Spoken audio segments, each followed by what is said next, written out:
Ang ganda ng mga ibon, no? Tagak yan. Pero may alam din akong folk song, kaso yung kanta is pipit, hindi tagak. So, kantahin ko yun. May pumukol sa pipit sa sanga ng isang kahoy, at nahagip ng bato ang pakpak ng munting ibon. Dahil sa sakit, di na nakaya pang lumipad, at ang nangyari ay nahulog, ngunit parang taong bumikas. Mamang kay lupit, ang puso mo'y di na nahabag. Pag kumanaw ang buhay ko, may isang pipit na iiyak. May malangha, nakanta ko lang, hindi po pipit yan. Tagak. Ito yung mga moment na inaabangan ko bago ako umuwi.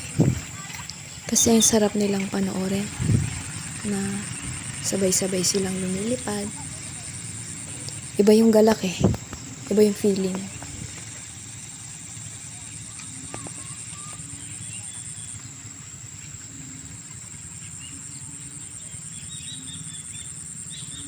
Morning.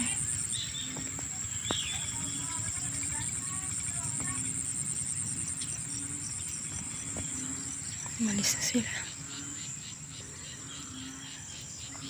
Eto may naiwan pa. Siguro mga second batch. Yung mga tagak na yan, talaga nakikita mo yan sa mga bukid. Lalo na kung maraming tubig. Kadalasan nandun sila sa ibabaw ng katawan ng kalabaw. Gustong gusto nilang tumungtong dun. Yan ang sinasabi kong heron or crane. Tsaka yung mga kinakain nila, mga isda, linta.